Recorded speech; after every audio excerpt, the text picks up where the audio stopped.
Welcome, folks, to this New York Caribbean episode, Obeah, Mermaids, and Magic. So, for this episode, we're going to be covering a book called Obeah, Witchcraft in the West Indies, written by Hesketh J Bell.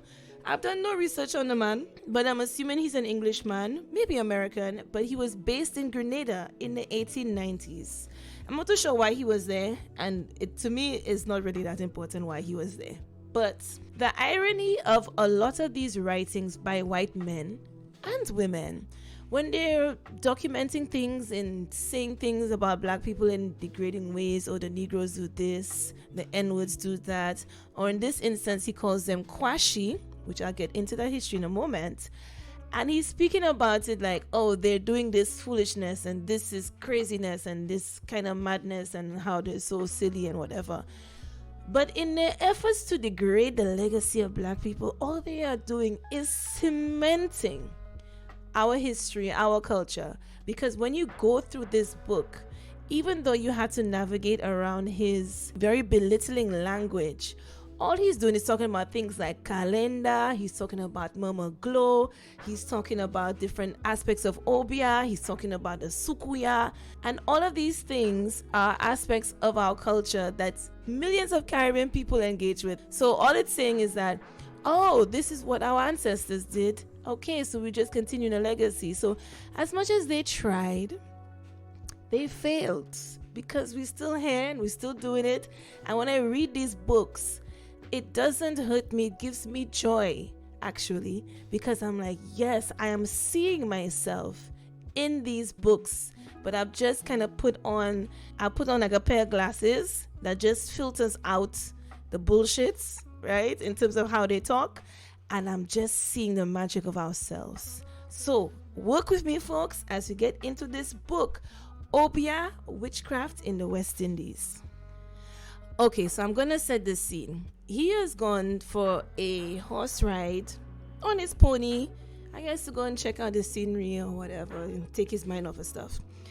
And he says this: the shadows thicken and the night will soon be on me. So, remounting my pony, once more I pursue the road, which now goes downhill towards the coral coast of the windward shore. The birds overhead are twittering in the evening chat, and the glistening fireflies hover over the little silver streamlets, which from time to time I have yet to ford.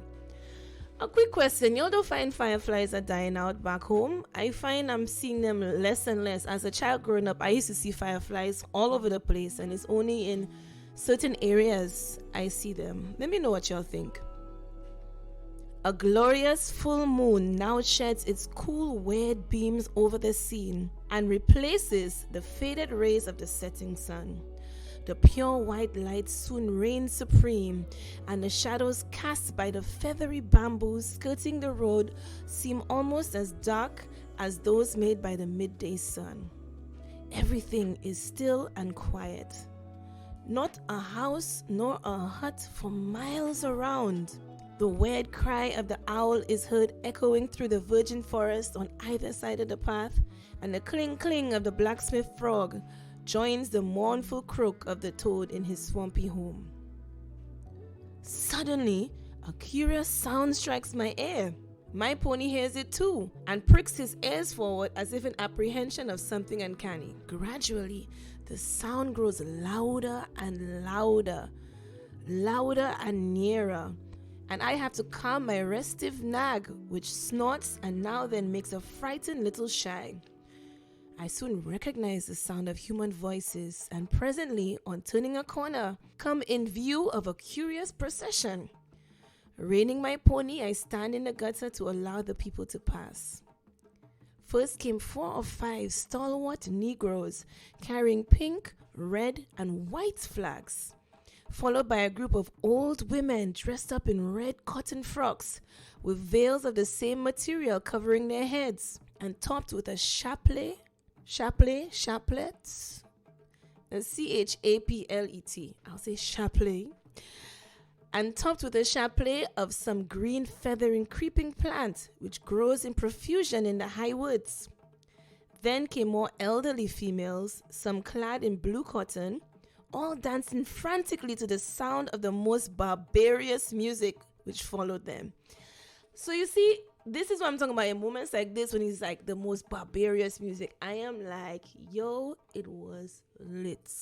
Some fire piece of drumming was going down. Because that's the only reason why they call it barbarous. Anything to do with drumming, anything that's very Afrocentric, very African-centered, they would call heathenish, they would call barbaric, all of that. So, I mean, isn't that a beautiful scene?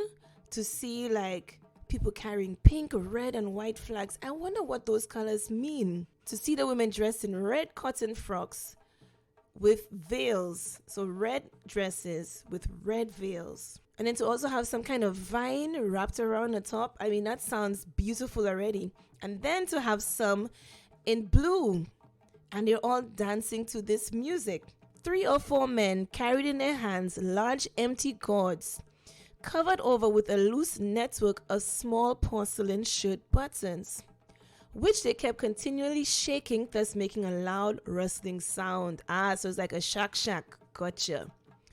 Serving as an accompaniment to the wild sort of song or refrain yelled out in the most minor of minor keys by the whole of the assistants.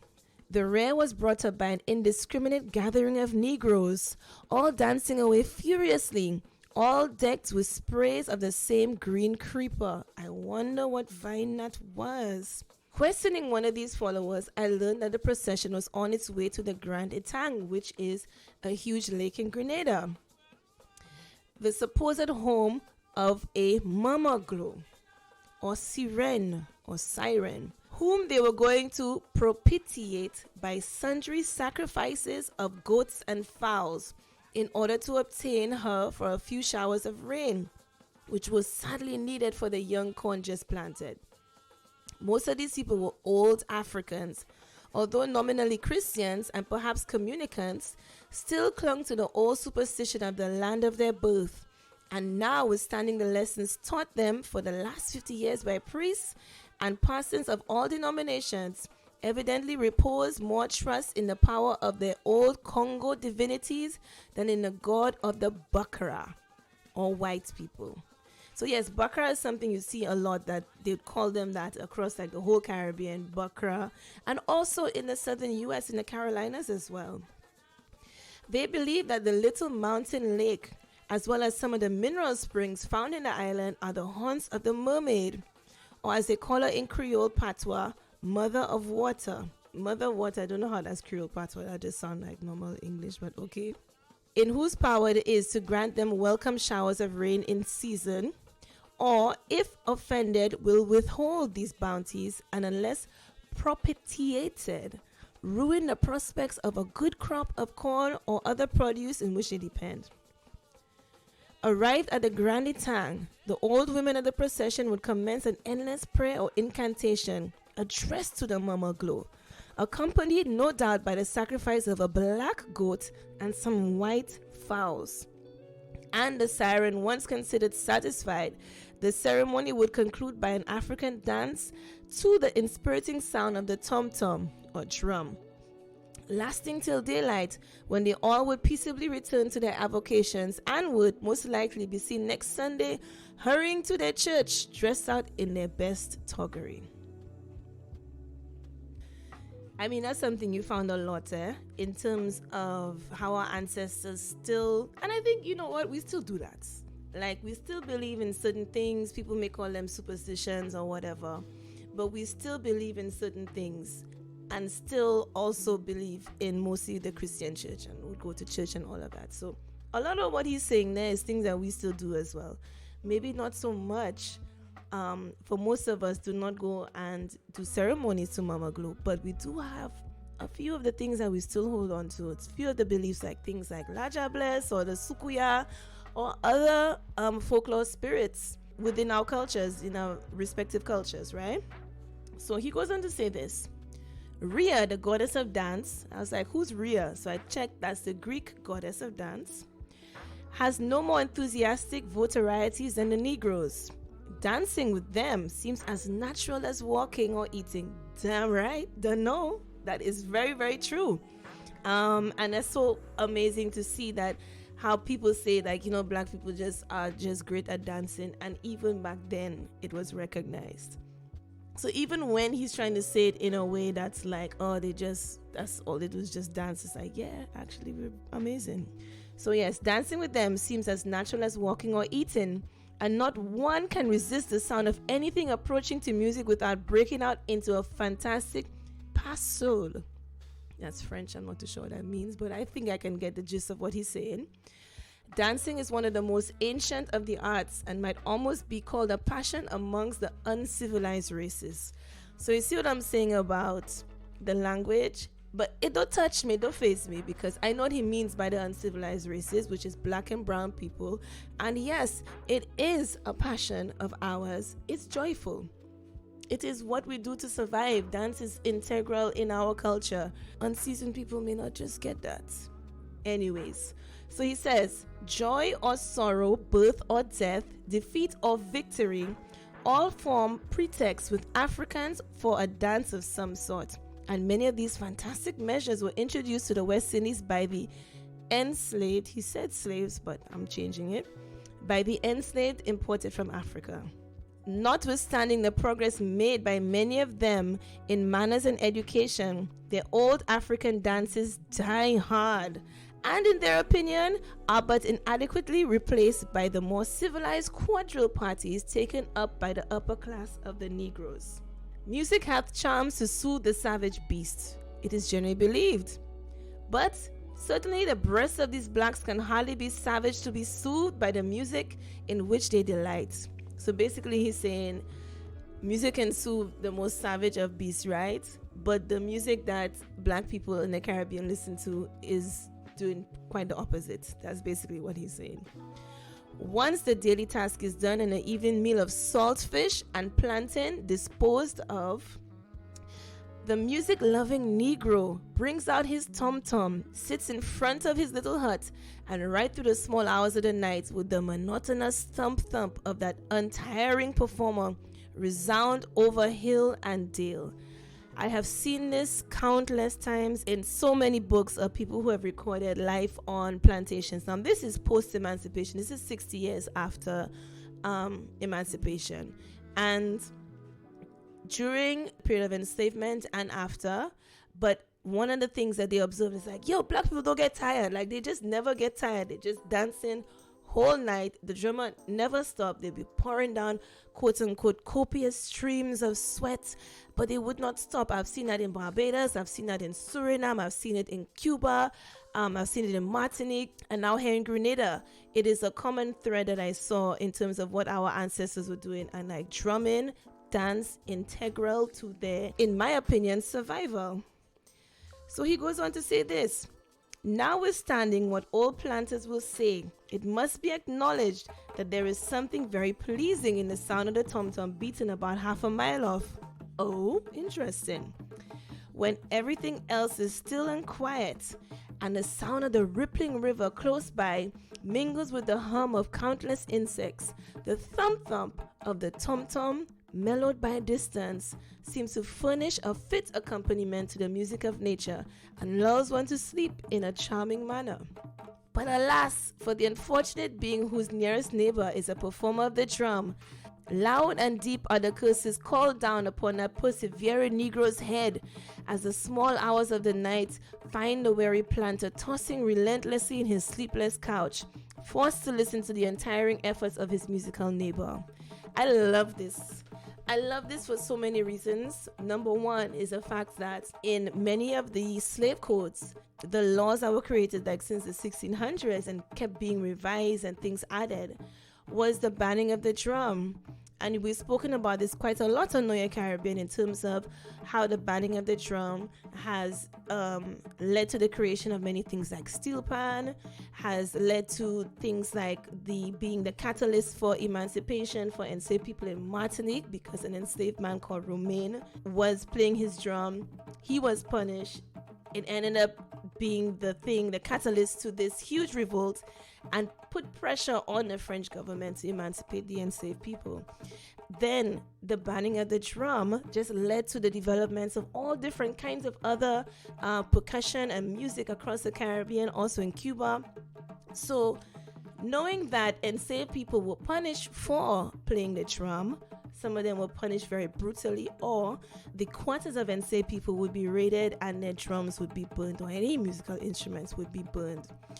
To now this, where you still find white planters living in the Caribbean, and your Caribbean people drumming, we doing our thing, man, up until the late hours of the night, and disturbing whoever, right? Without this fear of these awful punishments that existed before.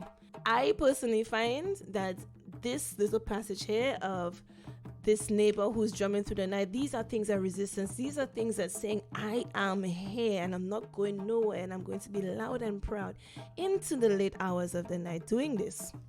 So these are the things I love to find.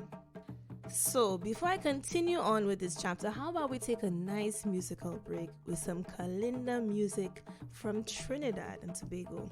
Stay tuned as we have much more to come. More mermaids, or Mama Glow, or La Sirene, whatever you call her, Mami Wata.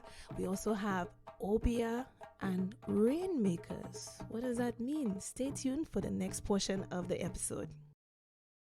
Olive na bois, Olive na bois, Olive na bois, Olive na bois, Olive na bois, Olive na bois, Olive na bois, Olive na bois.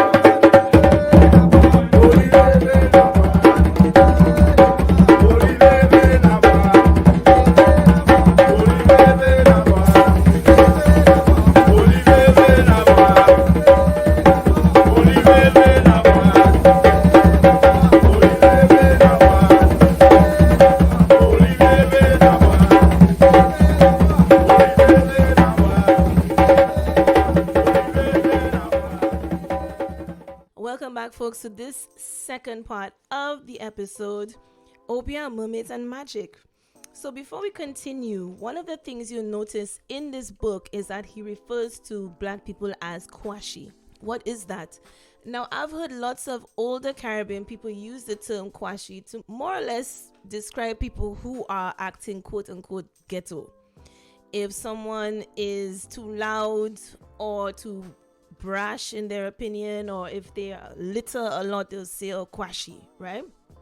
But kwashi is, well, how in which they spell it here is a Ghanaian name, and it's a very common Ghanaian name, so I don't think I'm pronouncing it properly, right? Some people say it's probably Kwesi, but you'd find the spelling Quashie in a lot of the records. For the plantation records, the names of enslaved people on the ship records, you put Kwashi. And then because a lot of people came across from Ghana and it seemed to be a popular name, it was used as a name to just encompass anybody black. So you say Kwashi, right? So we're going to continue with the book, and you can see that the word Kwashi or the name Kwashi comes up. Or it could be Kwashi. So it's Kwesi, Kwashi. Maybe it's like that. It is puzzling to know what the mysterious charm can be which encourages the not over energetic Kwesi, so far as work is concerned, to beat for hours and hours the piece of goat skin stretched across a small empty barrel which constitutes the instrument he is so proficient a performer on. I once had as a near neighbor an old African named Moses, whose particular forte was the tom-tom, and every night from dewy eve till early morn, my dusky friend,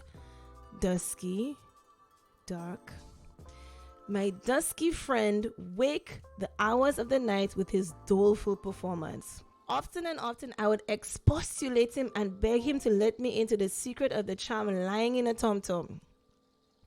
Ah, massa, it's so we do in the Congo, was all I could extract from him, and perhaps on my representing to him that he would finally be the death of me through the sleepless nights he caused me, the tom-tom would be silent for a night or two. But alas, human nature is weak, And perhaps Moses found that he could not exist without his nightly performance.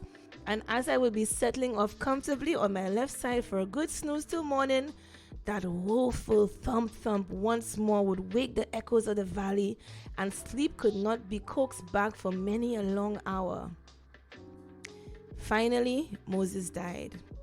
I did not mourn for him, nor did I think his death untimely. Well, Bunham, the author, big up Moses. Yeah, big up Moses. And as he says, perhaps Moses found that he could not exist without playing the drum. And I truly feel that. I truly feel it. I believe it. I think that our community cannot survive without that. We would be like shadows of our former selves. We would be walking skeletons almost, because we don't have that thing that is fulfilling us in that way, which is the beat of the drum. I fully believe in that.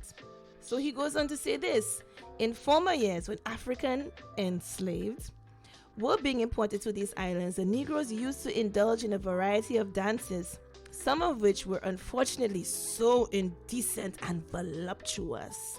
I love that. Indecent and voluptuous. Yes, my wine is indecent and voluptuous. That's my aim, for me to have the most voluptuous wine. So I love these descriptions in terms of how they think it's so awful. And I'm like, yes, it was indecent and voluptuous. So it says, was so indecent and voluptuous that laws were enacted to forbid their practice. But we're still whining today anyway.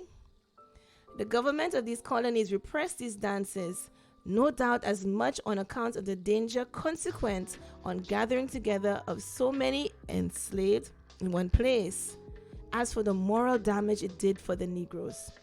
So two things. In terms of enslaved people gathering, so Article 16 of the Code Noir, which was one of the codes that were used especially in the French colonies, is banning of music, dancing, nothing. You cannot gather in groups because, for one, it was you're engaging in indecent dance, number one. And number two, they're like, they just gathered in groups and they can start to plan like a revolt. And so those are the two things. And they also felt like the drum incited a certain spirit of resistance. So if everyone is gathered together and they're dancing and they're doing their thing and they're like, and they're reconnecting to themselves, right? And they're remembering who they are, then it's going to ignite a certain flame of resistance within the heart of the enslaved people. And they were like, we can't have that. So those are the two reasons why these things were banned, on top of the whole be a good Christian and you have to be pious and whatever, right? So he goes on to say, in the time of slavery, if the owner of a plantation did allow his enslaved to dance on the estate, they would think nothing of walking 8 or 10 miles on Saturday nights to some place where the dance was to be given. And many of the outbreaks and rebellions of the enslaved were no doubt concocted under the cover of those gatherings. You see, I told y'all, they were shook. One of their favorite dances was called the Calenda, or some people call it Kalinda. But yes, the Kalinda was supposed to have been introduced from Ada, a country on the coast of Guinea. I'm not too sure where exactly Ada is. I tried checking, but I couldn't find. So it would either be somewhere, of course, either West or Central Africa. Because in some of my research, it says that Kalinda comes from the Congo region, which would be, the Congo region extends into Angola as well. It's not necessarily just the Democratic Republic of Congo and so on, but it would kind of extend into that kind of West Central region of Africa. So he says, although its figures and postures are very improper, I love this, it became a great favorite, especially in Spanish colonies, and it was much patronized even by the upper classes. The old Congo Negroes used to be very fond of the most solemn part of a dance, and one in which even the most violent opponents of the ballet could find but little fault.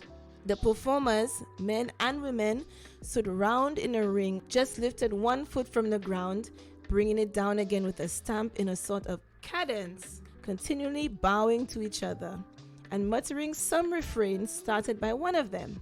clapping their hands in the while. This dance had certainly nothing in it to shock decency, but unfortunately did not seem to amuse them much, and they by all far preferred the objectionable Calenda. The favorite dance of the Negro houses at present is one called a Bele.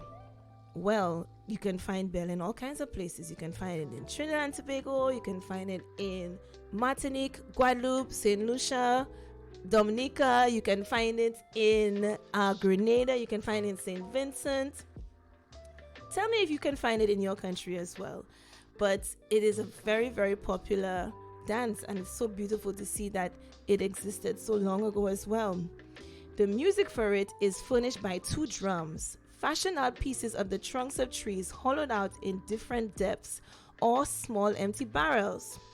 One of the ends is open and the other covered with a goat's or sheep's skin, scraped like parchment and tightly stretched across.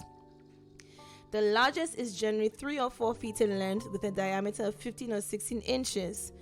The smaller one, called a babula. But they have things called a bambula, especially in the Virgin Islands as well, a dance which looks just like Bele and is called bambula. Is about the same length and is only 8 or 9 inches in diameter. These drums are held between the legs of the performers and struck with the tips of the 4 fingers of each hand. The player on the larger drum beats in time and slowly, while the performer on the babula beats away as fast as he can and hardly in time. But as its sound is much less powerful, though sharper than that of the big drum, it serves to make a noise without marking the cadence of the time or the movement of the dancers. These place themselves in 2 lines or sometimes in a circle and dance and jump and pirouette to their heart's content.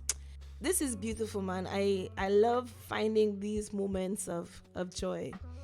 Sometimes it just feels like it's very few and far between, but I just loved dancing and pirouetting to their heart's content. I love this. Meanwhile, one of them is chosen to sing a song, which he improvises as he goes along on a given subject, each line ending with a short refrain and taken up by all the dancers. So this is one of the things too also in terms of how the developments of calypso music and so on, because coming from Calenda, where you'd have, as he says, there is someone who is the chantuelle, who is the song maker, and they would create a song based on maybe any topic, right? But a lot of topics would be social commentary, political stuff, things that's happening within their community. And sometimes the songs will get popular and travel to different areas on the islands. And this is how, because those who did not have access to writing their own newspapers or to have platforms, calendar music became a means of sometimes criticizing your master, sometimes criticizing the whole entire system of the society you live in, provoking them, ridiculing them. But it was definitely a means of empowering the society. So calendar music is the roots of calypso music and how we use music as social commentary. Even from this white man's perspective, all he's doing is just documenting and cementing all the things that we just needed to reconnect ourselves to. He goes on to say the song generally has some sort of melody, as if it might be called so, but the tune is always in such a very minor key as to be very difficult to catch by the unaccustomed ear. The subject of the improvisator is very often some person known to them all, such as the manager of the plantation or overseer. And the chant varies from extreme adulation, especially if provoked by a donation of rum or gin, to the very reverse of complimentary if the manager has had some cause to cut down or deprive them of their wages. You see? Same thing in terms of they're speaking about what's happening in their society. So either they'll big you up or they'll mash you up. And you do find that even now, when you look at calypso music, how politicians use calypsonians to create a song in order to share commentary to either big up or mash down somebody. We still do that today. Politicians will make sure they will get like a good calypso made because they understand the power of music, and that this is something that has been interwoven into our society. The use of music for a social and political commentary. So this is where it comes from. As a bele frequently lasts from nightfall to next morning, one would imagine they would have soon exhausted every subject since the deluge. But still they go on, and apparently the minstrel must be gifted with marvelous originality to judge by the entrain and spirit with which the refrain is taken up. So there we go. That's a little excerpt about Bele, tom-tom music, all those kind of things, calendar. I love seeing all of these reconnections, or just kind of connecting the dots, you know.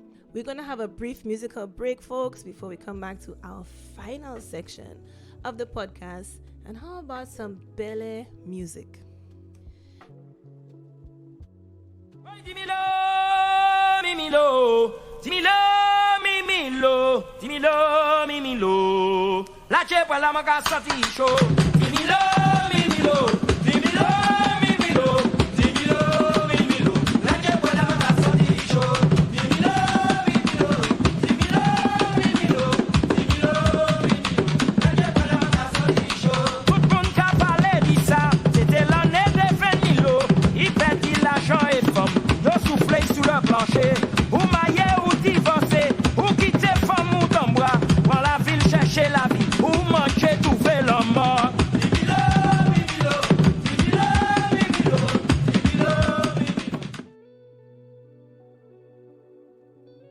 Welcome back, folks, to our final segment of Obeah, Magic, and Mermaids. So in chapter 4 of the book, Obeah, Witchcraft in the West Indies, it begins like this. Anything Kwashi fails to understand and which appeals to his imagination, it is at once endued by him with much mystery and looked upon with awe and veneration. Accordingly, warm mineral springs, of which there are several in Grenada, are looked upon with a certain proportion of dread and supposed by the Negroes to be the haunts of the certain naiads or water nymphs called by them Mama Glow or Mother of Water. Some of these mineral springs are very curious and well worthy of attention. This mephitic spring, as it is called, is considered very uncanny, and its vicinity is shunned by the blacks. These medicinal springs, although undoubtedly possessing beneficial qualities for the alleviation of certain diseases, are but little known, and no qualified person has yet undertaken a correct analysis of their waters. Hearing the curious spring forming the source of a small river, the water of which cattle would not drink, I rode to the place, and after much inquiry, I did find an old woman who said that she could show me the spring I wished to see. Engaging her as my cicerone, we soon arrived at a clump of bush and calabash trees, in the midst of which had been erected a small thatched shed, surrounded by bamboo stuck into the ground and bearing long flag-like strips of red and white cotton stuff. From the queer-looking odds and ends disposed about the place, I made sure that I was in a temple dedicated to some mysterious rites and ceremonies, and in fact, my guide informed me that frequently Africans, old Creoles, and sometimes coolies came here to pray and dance. So of course the word coolie is an offensive term to describe indentured laborers who came from India, and it's something that we still use today, but the use of it is quite a contentious topic, whether it is seen as offensive or a descriptive term, but the roots of it stem from colonial racism. So let's continue. And yes, he does use the word coolies quite a lot in the book, and kwashi. So all of these are derogatory terms to describe black and brown people. But he goes on to say this: around the shed were bamboos disposed as to form seats, and at the upper end were erected a sort of small altar, on which were placed the most mysterious collection of objects.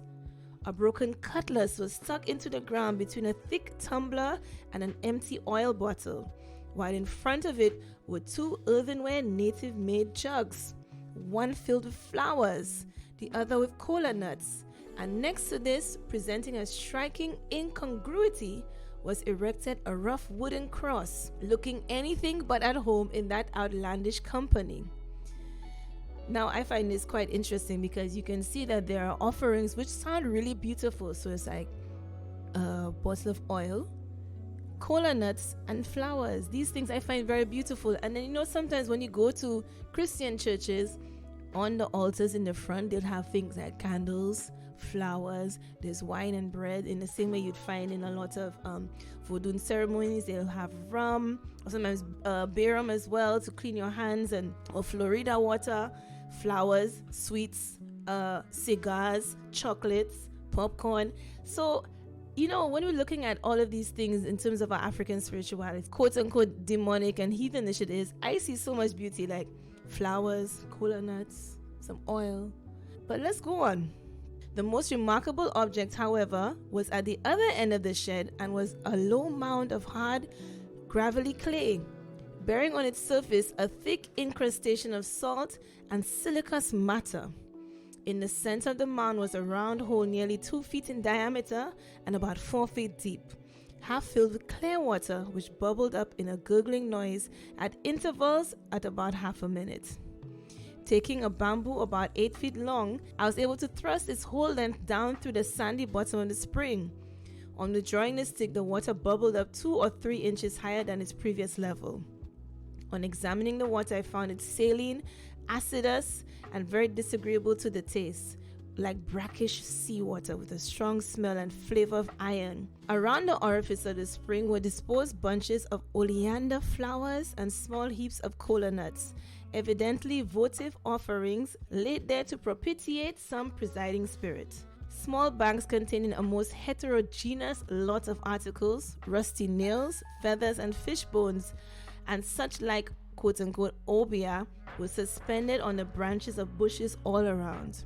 The old woman who acted as my guide and informed me that Africans and old Creoles came here frequently to pray to Mama Glow or Siren, who was supposed to preside over the spring. Indeed, not later than the night before, a party of Negroes had stayed there several hours, and after sundry rites and ceremonies during which a black cock and a white goat had been sacrificed, and copious draughts of water imbibed, tempered no doubt by the little drop of the crater, and finished with an African dance to the sound of the tom-tom in front of the spring. I understood from the old woman that the water taken internally was highly considered as a tonic, and that the course of baths was very efficacious in rheumatism, scrofula, and other cutaneous diseases, in fact. And so what he goes on to say here is that how their water is used as a tonic to heal certain diseases like scrofula, rheumatism, and yaws, which is something that was very predominant in the Caribbean up until the mid 20th century.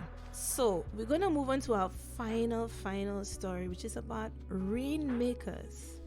Rainmakers, rainmaking, those who can conjure rain. Dry season is we dread, we call it guava season. And in terms of the fact that within the Caribbean we are or were predominantly agricultural states in terms of growing sugar or whatever it is, and we needed water, so those who could conjure water. But here comes a very mysterious story coming in from St. Lucia that he retells here in his book. In one of the stories in the books, he talks about a mysterious shower of stones, which I will tell in another podcast episode. I wanted to tell this story here, and it goes like this. Another most astonishing and as accountable mystery happened a few years ago in St. Lucia in connection with a little girl who possessed the undesirable power of causing rain to fall wherever she might be. The first shower came on quite suddenly, and one day the mother of the child was astounded on being told that rain was falling in the bedroom at the moment occupied by her little girl. Rushing upstairs at once, the lady did actually find a smart shower falling from the ceiling and soaking into the floor. Umbrellas had to be called into immediate requisition in order to investigate the mystery. It could only, however, be constated, quote unquote, that although perfectly fine and dry outside, rain was undoubtedly falling in broad daylight in the room occupied by the little girl. The child was taken into another room with the immediate effect of producing another equally smart shower, whereas the room she had just vacated became quite dry again. The unfortunate little girl was hurried from one room to another, upstairs and down again, only with the same variable effect. She was ultimately taken to the garden in the hope that she might water some beds of vegetables which sadly needed irrigation. But unfortunately, This watery little girl obtained no effect outside and was only found to cause showers in undesirable places such as bedrooms and kitchens. The news was soon bruited out and numbers came to see the young phenomenon. The poor child was in imminent danger of catching her death of cold, but happily, this attack of spontaneous waterworks only lasted a day or two, during which the time the unhappy little girl had to be accommodated in the wash house, where her watery powers were duly appreciated and turned into profit. All joking apart though, this wonderful incident really did occur, as numbers of residents in St. Lucia can testify, nor this case is a solitary one. Now, I'm from St. Lucia, and I've never heard that story before, or even the concept of rainmaking at all. So I think that one quite interesting. So I'd love to kind of dig a little bit deeper to try and find some more things about this. But finally, Père Labat, Father Labat, I've mentioned him so many times in the podcast and on the page. He was a French priest who was living between Martinique and Guadeloupe, and there's a rum named after him and all of that, but he documented a lot in terms of our indigenous people, life on the plantation. He engaged heavily with the slave trade and the management of enslaved people, because the Catholic Church did own a lot of enslaved people in the Caribbean, alongside the Anglican Church and so on. But yes, I think the second largest plantation in Martinique at the time Père Labat was there was run by nuns. So yeah, I digress. But Père Labat says this, and this was part of the Obeah book. It goes on to say, in many parts of Central Africa, the medicine men are credited by their fellow savages. See what I mean about the language? But I know exactly who they're talking about. With the power of causing rain to fall. In fact, this is their principal function. No one would think of believing in this power. Yet Père Labat gives a most wonderful anecdote relative to rain falling at the command of a Negro. And one can evidently see by the good old father's words. He wasn't a good old father. I need to interject right here. He was an awful man. He was abhorrently racist. He said that black people were the devil. He had no regard for any form of African culture, any form of, in terms of just morality surrounding the slave trade and the management of enslaved people on the plantations. The way he spoke about black and brown people is absolutely vile. But just like this guy here, Hesketh J Bell, he documented a lot. So in his efforts to disparage black and brown people, all he did was preserve their culture and cement it for us so that we can have a paper trail and memory of these things that we're still connected to today.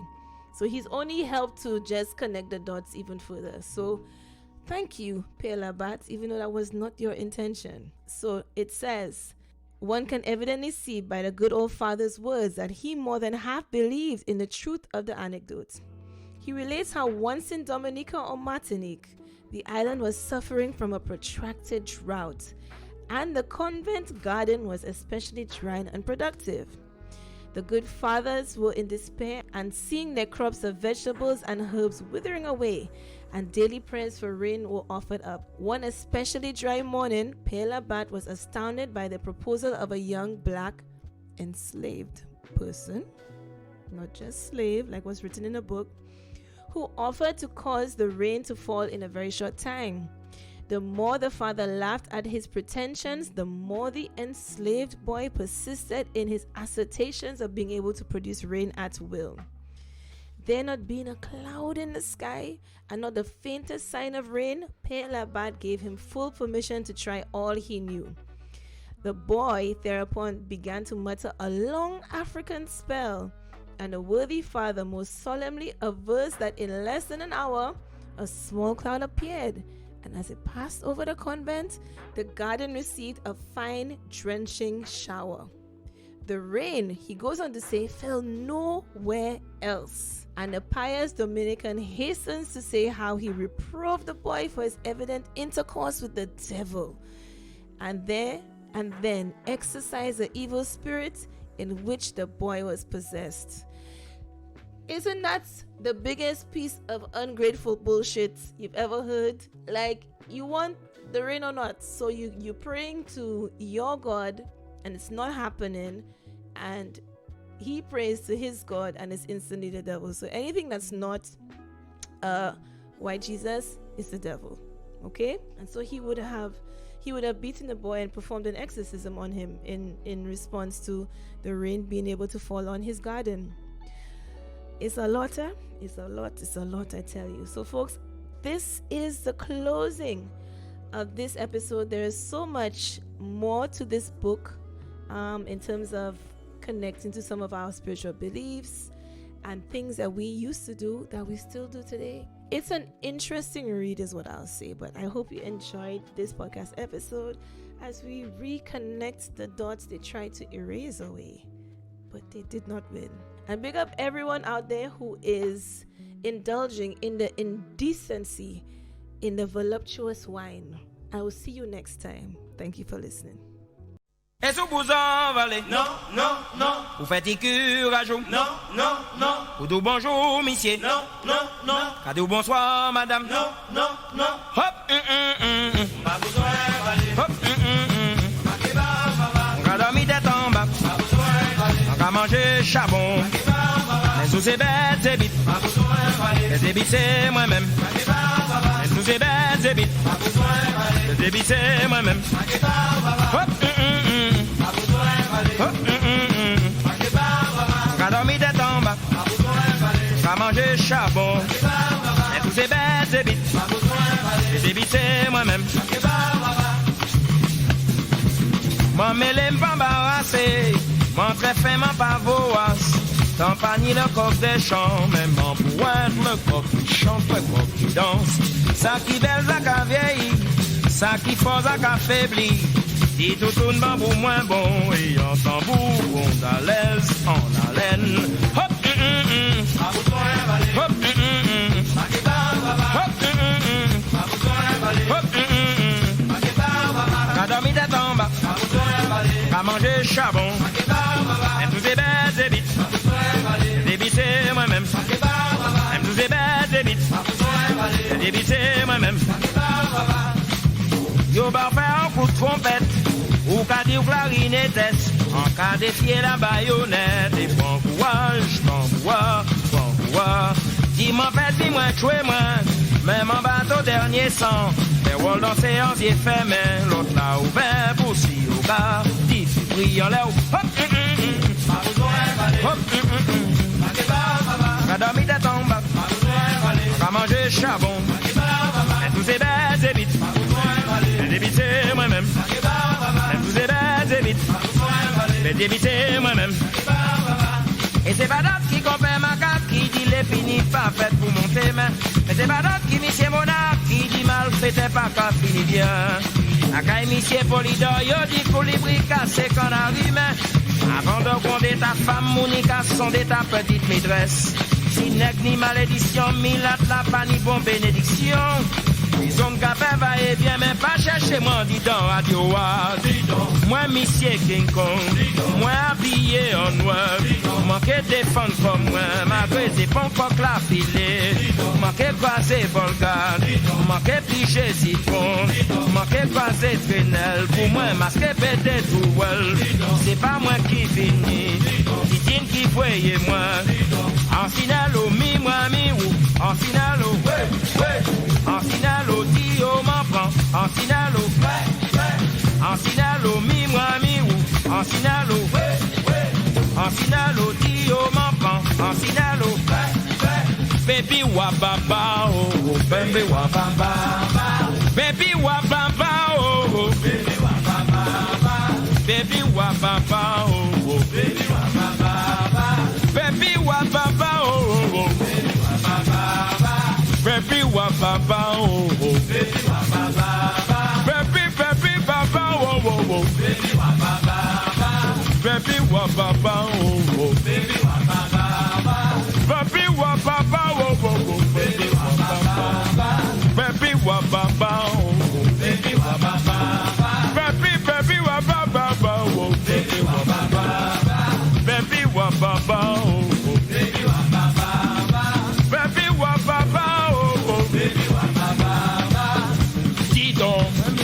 King Kong, moi habillé en noir, manqué défendre comme moi, malgré des bons coques la filée, manqué passer Volga, et puis je suis bon, manqué passer Tunnel, pour moi masqué pété pour elle, pas moi qui finit, Titine qui voyait moi, en finalo, mi moi mi ou, en finalo, en finalo, Dio manquant, en finalo, en finalo, mi moi mi ou, en finalo, mi do mi pan, baby wa baba oh, baby wa baba, baby wa baba oh, baby wa baba, baby wa baba oh, baby wa baba, baby wa baba oh, baby wa baba, baby wa baba oh, baby wa baba, baby wa baba oh, baby wa baba, baby wa baba oh, baby wa baba, baby wa baba oh, baby wa baba, baby wa baba oh, baby wa baba, baby wa baba oh, baby wa baba, baby wa baba oh, baby wa baba, baby wa baba oh, baby wa baba, baby wa baba oh, baby wa baba, baby wa baba, baby wa baba. Baby wa baba wo wo wo, baby wa baba, baby wa baba wo wo wo, baby wa baba, baby wa baba, baby wa baba, baby wa baba, baby wa baba, baby wa baba oh, baby wa baba.